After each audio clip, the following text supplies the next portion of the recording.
ದಾಳಿಯ ಸಂಚುಕೋರ most wanted ಉಗ್ರ ಭಾರತಕ್ಕೆ ಕರೆತರಲಾಗಿದೆ.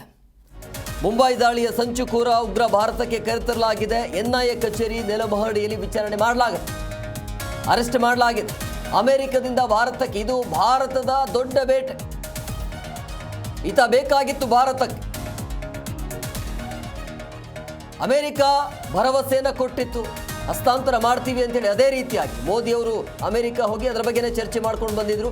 ಅದೇ ರೀತಿಯಾಗಿ ಕೊಟ್ಟಿರುವಂಥ ಮಾತಿನಂತೆ ಇವತ್ತು ಭಾರತಕ್ಕೆ ಕರೆತರಲಾಗಿದೆ. ಬಂದಿದ್ದಾರೆ, ಈಗಾಗಲೇ ಬಂದಿದ್ದಾರೆ, ಅರೆಸ್ಟ್ ಕೂಡ ಆಗಿದ್ದಾರೆ. ಇನ್ನು ಮುಂದಿನ ಪ್ರೊಸೆಸ್ ಆಗುತ್ತೆ. ಹಣ ಶಸ್ತ್ರಾಸ್ತ್ರ ಪೂರೈಸಿದ್ದವರ ಬಗ್ಗೆ ವಿಚಾರಣೆ ಆಗುತ್ತೆ. ವೈದ್ಯಕೀಯ ತಪಾಸಣೆ ಬಳಿಕ ಆತನಿಗೆ, ರಾಣನಿಗೆ ಕೋರ್ಟ್ಗೆ ಹಾಜರುಪಡಿಸಲಾಗುತ್ತೆ. ರಾಷ್ಟ್ರೀಯ ಭದ್ರತಾ ದಳದ 12 ಅಧಿಕಾರಿಗಳಿಂದ ವಿಚಾರಣೆ ಆಗುತ್ತೆ. ಉಗ್ರ ರಾಣ ಬಂಧನ ಪ್ರಕ್ರಿಯೆಯನ್ನು ಎನ್ಐಎ ಟೀಮ್ ನಡೆಯುತ್ತೆ. ಸೊ ತಾವು ರಾಣಗೆ ಪಾಕ್ ನಂಟಿನ ಕುರಿತು ಕೂಡ ವಿಚಾರಣೆ ಆಗುತ್ತೆ. ಬಟ್ ಈಗ ಒಂಥರ ಉಸಿರುವಳಿ ಆಟ ಥರ ಪಾಕ್ ಆಡ್ತಾ ಇದೆ. ಪಾಕ್ ಯಾವುದೇ ರೀತಿಯಾಗಿ ಮಾತಾಡ್ತಾ ಇಲ್ಲ ಈ ಬಗ್ಗೆ, ಅದಕ್ಕೆ ಇದಕ್ಕೂ ಸಂಬಂಧ ಇಲ್ಲ ಅಂಥೇಳಿ ಹೇಳ್ತಾ ಇದೆ.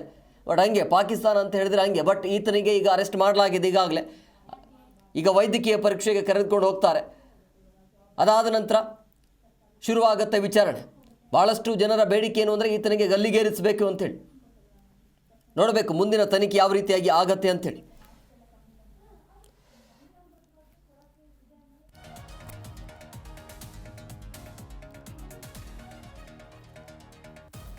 ಈ ಬಗ್ಗೆ ಮತ್ತಷ್ಟು ಮಾಹಿತಿ ನೀಡ್ತಾರೆ ನಮ್ಮ ಪ್ರತಿನಿಧಿ ಅನಂತರಾಮಯ್ಯ. ಫೋನ್ ಸಂಪರ್ಕದಲ್ಲಿದ್ದಾರೆ.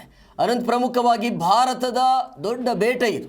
ಭಾರತಕ್ಕೆ ಈತ ಬೇಕಾಗಿದ್ದ, ಕೊನೆಗೂ ಕೂಡ ಭಾರತಕ್ಕೆ ಕರೆತರಲಾಗಿದೆ. ಸೊ ಈಗಂತೂ ಅರೆಸ್ಟ್ ಮಾಡಲಾಗಿದೆ. ವಿಚಾರಣೆಯ ಪ್ರಕ್ರಿಯೆ ಹೇಗಿರುತ್ತೆ? ಹೇಮಕುಮಾರ್, ಏನಂದ್ರೆ ಭಾರತದ ಮಟ್ಟಿಗೆ ಒಂದು ದೊಡ್ಡ ರಾಜತಾಂತ್ರಿಕ ಗೆಲುವು ಅಂತಲೇ ಹೇಳ್ಬೋದು ನಾವು.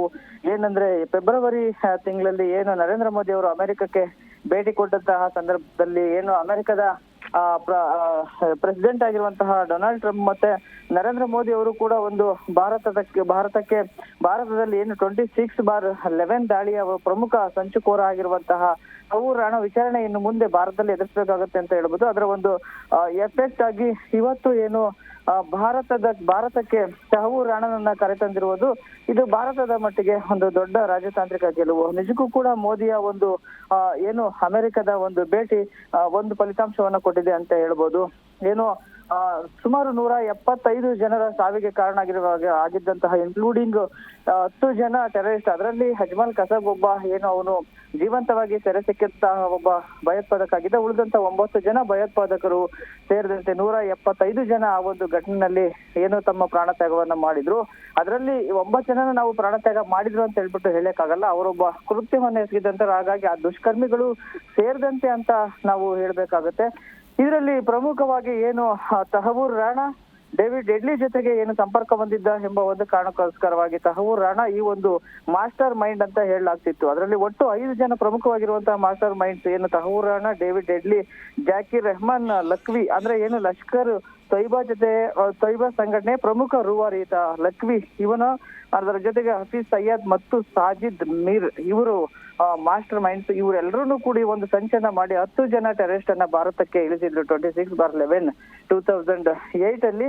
ಆ ಸಂದರ್ಭದಲ್ಲಿ ಈ ತಹೂರ್ ರಾಣ ಏನು ಈ ಒಂದು ಅಟ್ಯಾಕ್ ನಡೆಯೋದಕ್ಕಿಂತ ಮುಂಚಿತವಾಗಿ ಅವನು ಸುಮಾರು 2006 ಅಂದ್ರೆ 2 ವರ್ಷಕ್ಕಿಂತ ಮುಂಚೆನೆ ಆತ ಸುಮಾರು 31 ಬಾರಿ ಭಾರತಕ್ಕೆ ವಿಸಿಟ್ ಅನ್ನ ಮಾಡಿದ್ದ. ಆ ಸಂದರ್ಭದಲ್ಲಿ ಅವನು ಸುಮಾರು 231 ಕಾಲ್ಸ್ ಅನ್ನ, ಅಂದ್ರೆ ಏನು ಸಂದರ್ಭಗಳಲ್ಲಿ 231 ಬಾರಿ ಆತ ಡೇವಿಡ್ ಹೆಡ್ಲಿ ಜೊತೆಗೆ ನಿರಂತರವಾಗಿರುವಂತಹ ಸಂಪರ್ಕವನ್ನು ಹೊಂದಿದ್ದ. ಅವ್ರ ಜೊತೆಗೆ ಅಷ್ಟೊಂದು ಅವನು ಇದ್ದಿದ್ದ ಅನ್ನೋ ಕಾರಣಕ್ಕೋಸ್ಕರ ಅವನನ್ನ, ಅದ್ರ ಜೊತೆಗೆ ಇದರೆಲ್ಲ ಮಾಸ್ಟರ್ ಮೈಂಡ್ ತಹೂರ್ ರಾಣ ಕೂಡ ಆಗಿದ್ದ. ಅವನೇ ಪ್ಲಾನ್ ಅನ್ನ ಮಾಡಿದ್ದ. ಅವನು ಬಂದು ಹೋದ 5 ದಿನದ ನಂತರದಲ್ಲಿ ಈ ಒಂದು ಘಟನೆ ನಡೆದಿತ್ತು ಅಂತ ಆತನನ್ನ ಇದರಲ್ಲಿ ಪ್ರಮುಖ ಮಾಸ್ಟರ್ ಮೈಂಡ್ ಅಂತ ಮಾಡಿ ಅವನನ್ನ ಅಮೆರಿಕದ ಏನು ಲಾಸ್ ಏಂಜಲೀಸ್ ಜೈಲಿನಲ್ಲಿ ಇಡಲಾಗಿತ್ತು. ಇದರ ವಿಚಾರಣೆಯನ್ನ ಇಲ್ಲಿ ಎದುರಿಸಬೇಕಾಗಿರುವಂತಹ ಕಾರಣದಿಂದಾಗಿ ಇವತ್ತು 6:24ಕ್ಕೆ ಸಂಜೆ ಆತನನ್ನ ಭಾರತಕ್ಕೆ ಸ್ಪೆಷಲ್ ಏನು ಫ್ಲೈಟ್ ಅಲ್ಲಿ ಎನ್ಐಎ ಅಧಿಕಾರಿಗಳು ಭಾರತಕ್ಕೆ ಕರೆತಂದ್ರು ಪಾಲಾಮ್ ಏರ್ಪೋರ್ಟ್ ನಲ್ಲಿ. ಅಲ್ಲಿಂದ ನೇರವಾಗಿ ಏನು ತಹೂರ್ ರಾಣನನ್ನ ಎನ್ಐಎ ಹೆಡ್ ಕ್ವಾರ್ಟರ್ಗೆ ಕರ್ಕೊಂಡು ಹೋಗಲಾಗುತ್ತೆ. ಎನ್ಐಎ ಹೆಡ್ ಕ್ವಾರ್ಟರ್ ನಲ್ಲಿ ತಹೂರ್ ರಾಣನನ್ನ ವಿಚಾರಣೆಯನ್ನ ನಡೆಸಲಾಗುತ್ತೆ. ಏನು ಆ ವಿಚಾರಣೆಯಲ್ಲಿ NIA ಏನು ತಂಡದ 12 ಜನ ಅಧಿಕಾರಿಗಳಿಗೆ ಮಾತ್ರ ಪರ್ಮಿಷನ್ ಅನ್ನು ಕೊಡಲಾಗಿದೆ. ಅದರಲ್ಲಿ ಏನು ಪ್ರಮುಖವಾಗಿ NIA DG ಆಗಿರುವಂತಹ ಸದಾನಂದ್ ಡಾಟೆ, IG ಆಶೀಶ್ ಬಾತ್ರಾ, ಅದ್ರ ಜೊತೆಗೆ DIG ಜೈರಾಮ್ ಇವರು ಪ್ರಮುಖವಾಗಿರುವಂತಹ ವಿಚಾರಣೆಯನ್ನ ನಡೆಸಿದ್ದಾರೆ ತಹವೂರ್ ರಾಣಾನೊಂದಿಗೆ. ಇವರು ಸೇರಿದಂಗೆ 12 ಜನ ಅಧಿಕಾರಿಗಳ ತಂಡ ವಿಚಾರಣೆಯನ್ನ ನಡೆಸ್ತಾರೆ. ಅನಂತರ ಏನು ಈ ತಹವೂರ್ ರಾಣನ ಇನ್ನು ಮುಂದಿನ ವಿಚಾರಣೆ NIA ಸ್ಪೆಷಲ್ ಕೋರ್ಟ್ ನಲ್ಲಿ ನಡೆಯುತ್ತೆ.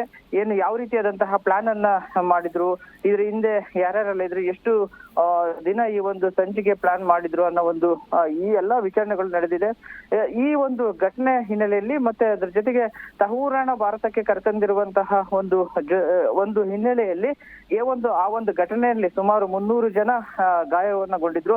ಅವರೆಲ್ಲರನ್ನೂ ಕೂಡ ಆ ನ್ಯಾಷನಲ್ ಮೀಡಿಯಾದವರು ಮಾತಾಡಿಸುವಂತ ಪ್ರಯತ್ನವನ್ನ ಮಾಡಿದ್ರೆ ಎಲ್ಲರೂ ಕೂಡ ಇದೊಂದು ಭಾರತಕ್ಕೆ ದೊಡ್ಡ ಜಯ ಅಂತ ಹೇಳಿದ್ರೆ, ಆತನನ್ನ ತಹವೂರ್ ರಾಣಾನನ್ನ ಪಬ್ಲಿಕ್ ಅಲ್ಲಿ ಅವನ್ನ ಹ್ಯಾಂಗ್ ಮಾಡ್ಬೇಕು ಅಂತ ಹೇಳ್ಬಿಟ್ಟು ತುಂಬಾ ಜನ ಆ ಒಂದು ಘಟನೆಯಲ್ಲಿ ಪೆಟ್ಟನ್ನು ತಿಂದಂತವ್ರು, ಗಾಯಗೊಂಡಂತವ್ರು, ಅವರ ಏನು ಸಾವನ್ನಪ್ಪಿದಂತಹ ಕುಟುಂಬಸ್ಥರು ಕೂಡ ಈ ಒಂದು ಘಟನೆಯ ಬಗ್ಗೆ ಸಂತೋಷವನ್ನ ವ್ಯಕ್ತಪಡಿಸಿದ್ದಾರೆ. ಆದ್ರೆ ಭಾರತಕ್ಕೆ ಕರ್ಕೊಂಡು ಬಂದಿರೋದು ಅಷ್ಟೇ ಅಲ್ಲ, ಅವನಿಗೆ ಪಬ್ಲಿಕ್ ಅಲ್ಲಿ ಯಾವ ರೀತಿಯಾಗಿ ಕಸಬನಿಗೆ ಜೈಲಲ್ಲಿ ಕಸಬನ್ನ ಯಾವ ರೀತಿಯ ಗಲ್ ಶಿಕ್ಷೆಗಳನ್ನ ಗುರುಪಡಿಸಿದ್ರು, ಅದಕ್ಕಿಂತಲೂ ಕ್ರೂರವಾಗಿ ಅಂದ್ರೆ ಮತ್ತೊಮ್ಮೆ ಇಂತಹ ಒಂದು ಘಟನೆಗಳು ನಡೀಬಾರ್ದು, ಏನು ಭಯೋತ್ಪಾದಕನ ಕೃತ್ಯಗಳಿಗೆ ಬೆಂಬಲವನ್ನ ಕೊಡ್ತಿರುವಂತಹ ಪಾಕಿಸ್ತಾನಕ್ಕೆ ಒಂದು ದೊಡ್ಡ ಪಾಠ ಆಗ್ಬೇಕು ಅನ್ನೋ ನಿಟ್ಟಿನಲ್ಲಿ ಸಾಕಷ್ಟು ಜನ ಸಂತ್ರಸ್ತರು, ಗಾಯಗೊಂಡವರು ಕೂಡ ಈ ಒಂದು ಘಟನೆಯನ್ನ ನೆನಪು ಮಾಡ್ಕೊಳ್ತಿದ್ದಾರೆ.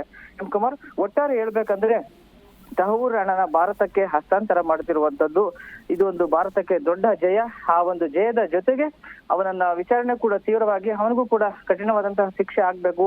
ನೊಂದಂತ ಕುಟುಂಬಕ್ಕೆ ಈಗ ಅವ್ರಿಗೆ ಆಗಿರುವಂತಹ ಲಾಸ್ ಅನ್ನ ನಾವಂತೂ ವಾಪಸ್ ತರ್ಲಿಕ್ಕೆ ಆಗೋದಿಲ್ಲ. ಅಟ್ಲೀಸ್ಟ್ ಅವ್ರಿಗೆ ಏನು ಇವರಿಗೆ ಶಿಕ್ಷೆಯನ್ನ ಕೊಡೋದ್ರ ಮುಖಾಂತರವಾಗಿ ಇದರ ಜೊತೆಗೆ ಯಾರೆಲ್ಲ ಈ ಒಂದು ISI ಮತ್ತೆ ಲಷ್ಕರ್ ತೈಬಾ ಸಂಘಟನೆಗಳು ಮತ್ತೆ ಏನು ಪಾಕಿಸ್ತಾನ ಕುಮ್ಮಕ್ಕು ನೀಡ್ತಿರುವಂತಹ ಸಂಘಟನೆಯನ್ನ ಮಟ್ಟ ಹಾಕ್ಬೇಕು ಅನ್ನೋ ಒಂದು ನಿಟ್ಟಿನಲ್ಲಿ ಭಾರತದ ಪ್ರತಿಯೊಬ್ಬ ನಾಗರಿಕರು ಕೂಡ ಅಪೇಕ್ಷೆಯನ್ನ ವ್ಯಕ್ತಪಡಿಸಿದ್ದಾರೆ. Hemakumar, okay, thank you Anant ನಿಮ್ಮೆಲ್ಲ ಡೀಟೇಲ್ಸ್ಗಾಗಿ.